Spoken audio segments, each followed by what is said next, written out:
You are chained, not with iron, not with steel, but with invisible ropes of expectation, of opinion, of attachment. You wake up in the morning, and before you even take your first breath of freedom, your mind is already occupied.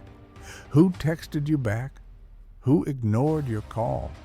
What did they mean when they said that? Why didn't they value you the way you valued them? And in that very moment, you are no longer your own master. This is the silent slavery of our age, not chains on your body, but chains on your soul. The Stoics warned us of this centuries ago. Epictetus said, "If you want to be free, then wish for nothing that belongs to another." But we tie our freedom to the hands of people who cannot even govern themselves. We hand over the keys of our peace to people who are lost in their own storms. And then we wonder why we are drowning. Listen carefully. This is not just about heartbreak. This is not just about rejection. This is not just about betrayal by friends or silence from family. This is about every single chain that pulls your mind into the fire of dependence. The constant refreshing of social media to see if someone noticed you. The endless replay of conversations where you were disrespected. The burning anger at situations you cannot control. Traffic, weather, politics, rumors. These are all poisons. They eat you from the inside, and yet you drink them willingly. Imagine this: a warrior on the battlefield, sword in hand, armor shining. But instead of facing his enemy, he is staring at the crowd, wondering, do they like me? Do they cheer for me? Do they see my worth? He is dead before the battle begins. This is us. Chasing approval, chasing control over things we were never meant to control. Chasing meaning in people who are themselves searching for it. The first step of detachment is this: to admit that you are not free, that you are addicted, that you are chained. And until you face this truth, you will never break it. Marcus Aurelius, the emperor who ruled the greatest empire of his time, wrote in his private journal, not for the world, not for praise, but for himself. It is not events that disturb people, but their judgments about them. Think about that. Not people, not situations, not events. It is your judgment, your attachment, that gives them power. The storm rages, but the storm is not in the sky.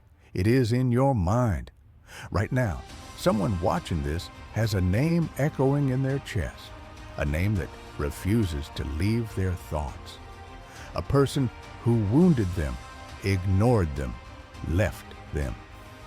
You think detachment is about forgetting them. It is not. Detachment is not running away. Detachment is standing in the fire and refusing to burn. It is looking at the storm and saying, "Do your worst. You will not shake me." The world will always give you reasons to attach, to cling, to beg, to crave. But the Stoic path is different. It is not about craving. It is about control. Control not of others, control not of outcomes, but control of yourself. In this series, we will go deep into the art of detachment, not as weakness, not as coldness, but as strength, as freedom, as the only way to live a life that is unshakable. This is just the beginning. And if you feel your chest heavy, if you feel your soul trembling, if you feel the truth burning inside you, good, because the chains are being revealed. And only when you see the chains can you begin to break them. Every age has its chains. In Rome, they were shackles of iron. In Sparta, they were the laws of war.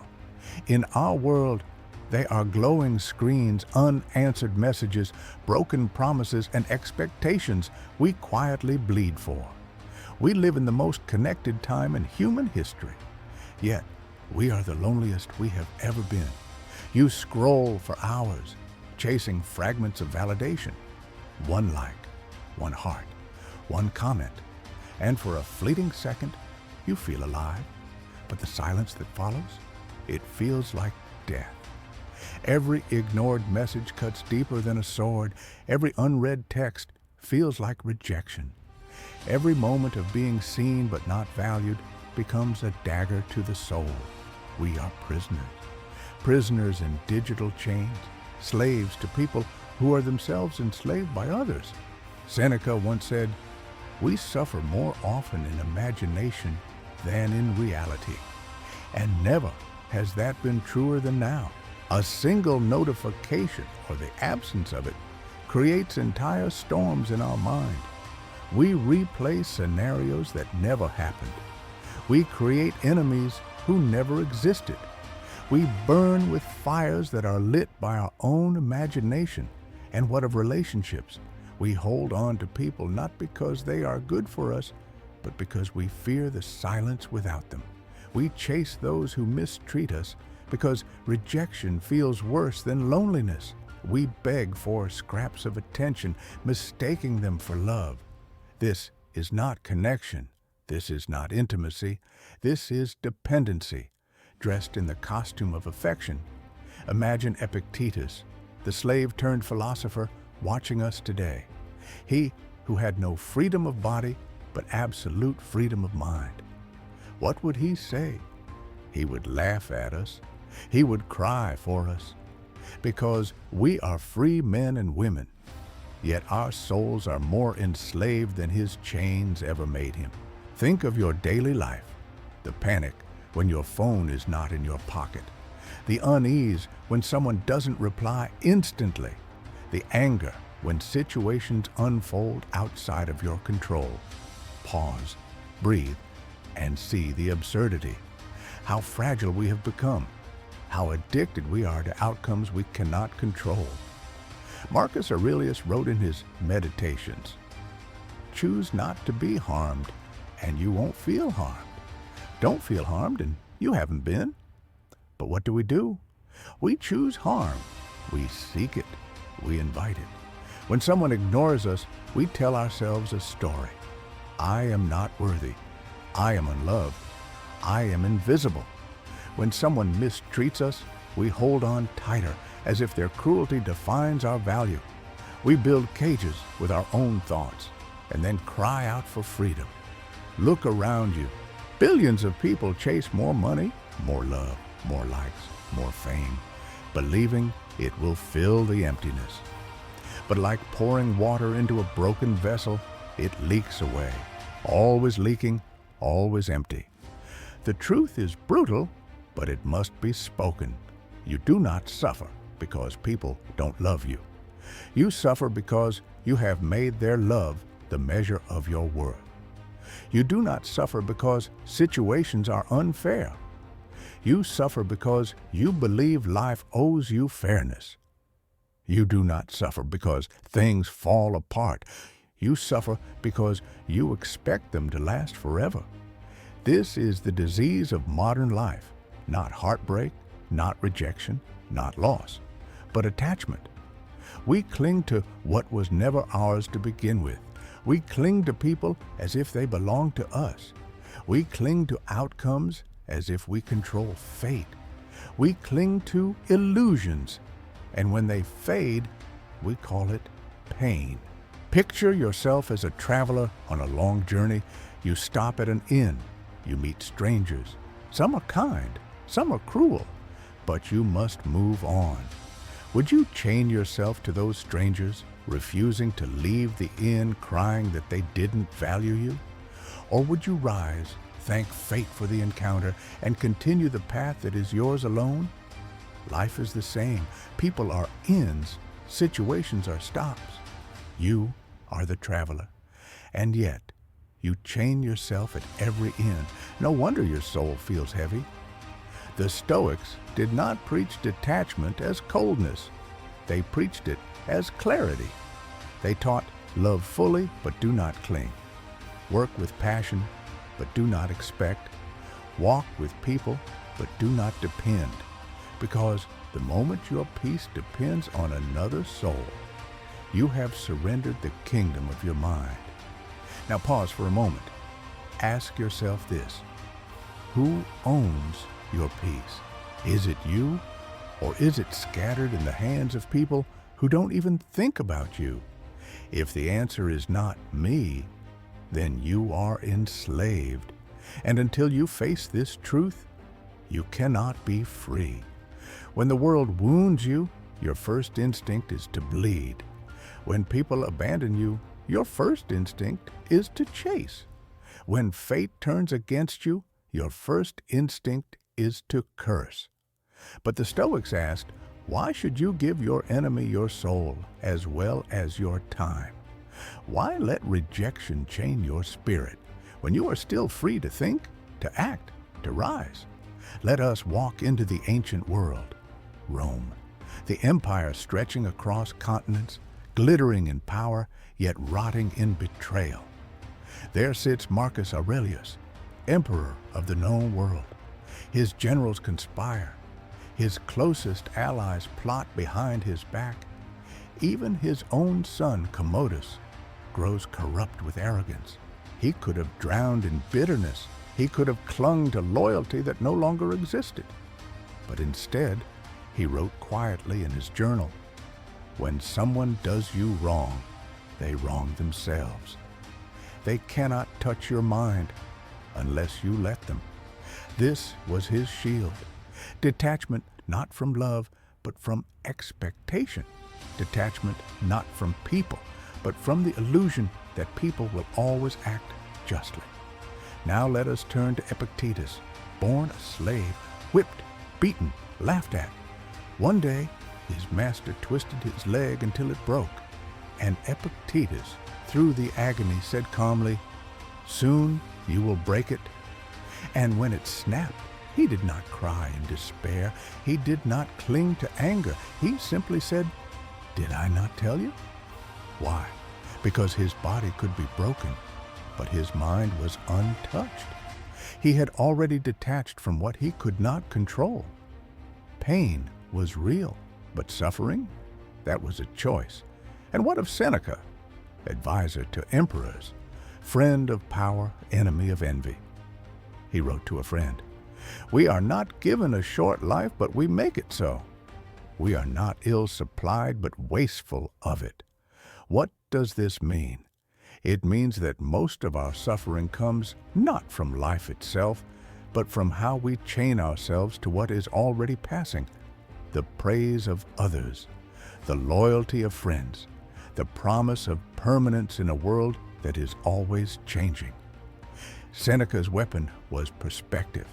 He reminded us that to live is to lose, to cling is to suffer, and to detach is to breathe freely again. Now come back to today. Look at yourself. Look at how easily you give away your inner peace.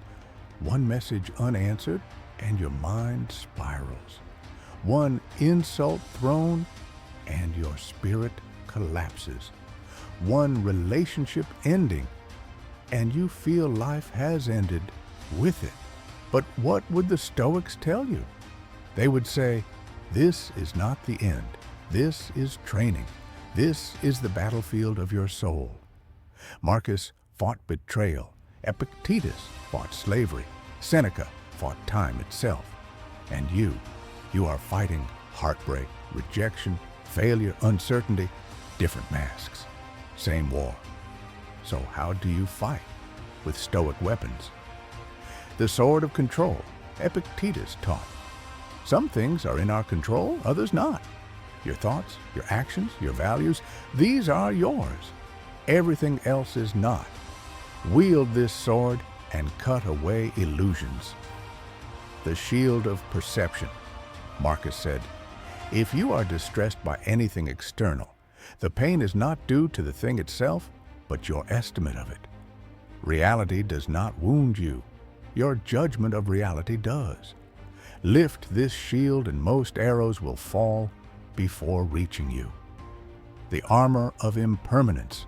Seneca reminded, every new beginning comes from some other beginning's end. Nothing is permanent, not love, not pain, not even life. To expect permanence is to invite suffering. Wear this armor and loss will no longer shatter you. The helm of purpose. The Stoics lived for virtue, for courage, justice, wisdom, and discipline, not for applause, not for possessions. When you live by purpose, you become untouchable. Ask yourself, where is your sword? Where is your shield? Have you left them on the ground while enemies of the mind cut you open daily? Or will you pick them up again? Because the truth is harsh but undeniable. Most of your wounds are self-inflicted. Most of your pain is attachment. Most of your suffering is voluntary. Detachment does not mean you stop loving. It means you love without chains. Detachment does not mean you stop caring. It means you care without begging. Detachment does not mean you stop living. It means you live without fear of losing. Imagine this. You enter a garden, the flowers bloom, the scent surrounds you, the beauty overwhelms. But you know the garden is not yours. You know the flowers will wither, and yet you smile and you leave with peace. This is how the Stoic loves. This is how the Stoic lives. This is detachment. So the next time someone leaves, let them. The next time a situation falls apart, watch it. The next time life shatters your illusions, thank it. Because every loss is not theft, it is release. Every ending is not tragedy, it is clarity. Every detachment is not death, it is rebirth. The ancients did not just speak philosophy, they lived it. They trained it. They sharpened it like soldiers sharpen steel before the march of war.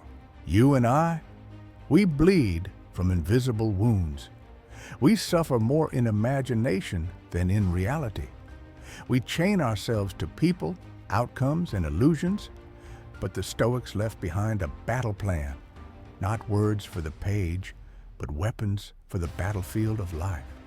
Today, you will learn how to wield them one by one, not as theory, but as practice, not as distant wisdom, but as daily training. Picture the Emperor of Rome, the most powerful man alive. Every word he spoke could move armies. Every decision he made could shape history. Yet at night, in silence, he wrote, not speeches for the Senate, not commands for generals, but private words for himself. He wrote lines like, you have power over your mind, not outside events. Realize this, and you will find strength. Marcus Aurelius journaled not to impress others, but to discipline his soul. This is your first weapon. Every morning before the noise of the world invades, write. Write your fears. Write your attachments. Write the names of the people who pull your strings. Write the situations you cannot stop thinking about. Then ask, is this in my control? If yes, act. If no, detach. And in that decision, you cut chains. This sounds dark, but it is freedom. Epictetus told his students, when you kiss your child, say to yourself, he may die tomorrow. Not because he was cruel, but because he wanted them to see the truth. Nothing is guaranteed. Close your eyes. Imagine losing what you love most, a person, a place, a possession. See the absence, feel the void, then open your eyes and give thanks because you still have it, because you are not yet robbed, because you can love deeper today, knowing it is borrowed time. Do this often. Detach before the world forces you to. Seneca wrote, set aside a certain number of days during which you shall be content with the scantiest and cheapest fare, with coarse and rough dress, saying to yourself the while, is this the condition that I feared? We suffer because we cling to comfort. We attach to luxury, then tremble at its loss. But the Stoics train their bodies to accept less, sleep on the floor for one night, eat plain bread for one meal, wear clothes without style, turn off your phone for an entire day. Ask yourself, is this so terrible? You will find it is not, and the chains of attachment will weaken. This is the Stoic sword. Epictetus carved it clearly. Some things are up to us, some are not. Write 2 columns on paper. On the left, my thoughts, my choices, my actions. On the right, other people's opinions, the past, the outcome of events. Every day, sort your worries into these 2 columns. Burn the second column in your mind. Detach and return to the first. This is your kingdom. This is your battlefield. This is where victory is won. The Stoics never prayed for ease. They prepared for hardship. Marcus Aurelius began his mornings by saying, "Today I shall meet with interference, ingratitude, insolence, disloyalty, ill will, and selfishness." He rehearsed the storm before stepping into it, so when betrayal arrived, he was ready. When disappointment struck, he was not surprised. When insult was thrown, his armor already covered his heart. You must do the same. Wake each day, whisper, "Today someone will lie to me. Today someone will disappoint me. Today something will not go my way. And yet I remain free." Detach before the wound is even struck. At the heart of Stoicism lies death, not as terror, but as teacher. Seneca said, "It is not that we have a short time to live, but that we waste a lot of it." When you meditate on death, you break attachment at its root. You stop clinging to people as if they are eternal. You stop chasing pleasures as if they will last. You stop fearing loss, because all is loss in the end. Look at the clock. Every second is subtraction. Every breath is one less. And in this realization, freedom is born. For the one who accepts death cannot be enslaved by life, perhaps the most radical Stoic practice. Not just acceptance of fate, not just tolerance of what happens, but love for it. Do not wish for events to happen as you wish, but wish them to happen as they do happen, and your life will go smoothly. Epictetus. What does this mean? It means when people leave, you thank fate. When jobs end, you thank fate. When life twists, you thank fate. Because every cut, every loss, every ending is a sculptor's chisel shaping you. And the Stoic does not resist the sculptor. He loves the art being formed. These are not theories. These are drills. Daily, relentless.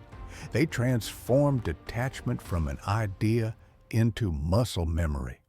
Imagine if you practiced like this, journaling each morning like Marcus, visualizing loss like Epictetus, training discomfort like Seneca, sorting control daily, expecting storms in advance, meditating on death, loving fate itself. Would you still beg for people to stay? Would you still crumble when situations collapse? Or would you, like the Stoics, walk through fire untouched? Detachment is not escape. It is armor. It is not indifference. It is clarity.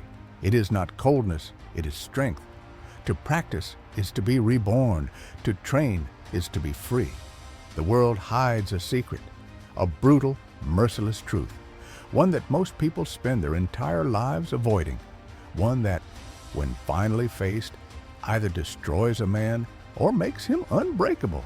The truth is this: you do not own yourself, not yet, not while you are attached. Look around.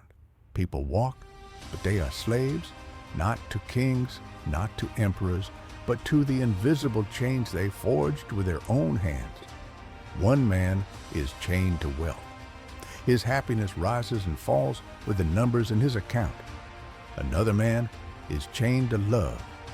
His peace depends on whether someone else stays or leaves. Another is chained to reputation. Every whisper of gossip is a dagger through his chest. These are not lives, these are prisons. And the cruelest part, the prisoners themselves clutch the bars. They decorate their cages. They call their chains purpose, love, success. But when fate pulls, when storms come, these chains reveal themselves, and men break. The Stoics stood in this same world of chains, but they saw what others could not. Epictetus was a slave, literally, beaten, owned, humiliated, but he looked his master in the eye and said, "You may chain my body, but not my will. You may command my hands, but not my soul." In chains, he was free, because he understood the essence. Freedom is not ownership of things. Freedom is ownership of the self. Marcus Aurelius, emperor of Rome, lived the opposite life. He owned everything, palaces, armies, treasures, yet even he warned himself in his journals, "Soon you will have forgotten everything. Soon everything will have forgotten you." From the lowest slave to the highest emperor, the lesson was the same. Attachment makes you weak. Detachment makes you eternal. Pause now. Look at your life as if in a mirror. Who do you fear losing? Whose opinion dictates your actions? What situation would shatter you if it collapsed tomorrow? That is your master. That is your chain. And here is the devastating realization. Every single one of us serves a master until we confront our attachments. You may think you are free, but if your peace depends on something outside you, you are owned. Most men never face this truth. They distract themselves with noise, with work, with constant motion, because silence is dangerous. Silence whispers, "You are not free." But the Stoics, they stepped into silence willingly. They tore the mask off life. They admitted the wound, and then they forged armor from it. To detach is not to abandon life, it is to reclaim it, to say, "I may love, but I do not cling. I may work, but I do not kneel. I may hope, but I do not beg." This is terrifying because it requires death, not physical death, but the death of who you are today. The weak self that clings, the fragile self that begs, the hollow self that fears loss. Only by killing that self can you awaken as free. The fire of detachment. Imagine walking into a storm, rain tearing at your face, winds howling, lightning splitting the sky. Around you, people panic. They run, they cry, they curse the heavens. But you walk calmly, your eyes steady, your steps deliberate, because you are already detached. You expected the storm. You trained for it. You rehearsed the loss. The storm cannot touch you. It can only reveal your strength. This is the soul-crushing truth the Stoics live by. The world will break you, but only if you cling. If you detach, you cannot be broken. The question. So here is the question, not for philosophers, not for kings, but for you. When loss comes, when betrayal cuts deep, when death steals what you love most, will you collapse as a slave, or will you rise as a Stoic? Will the world find you made of glass or made of iron? Because the truth is merciless. Everything you cling to will be taken. Every chain will eventually snap. The only choice you have is whether you break with it or stand unshaken.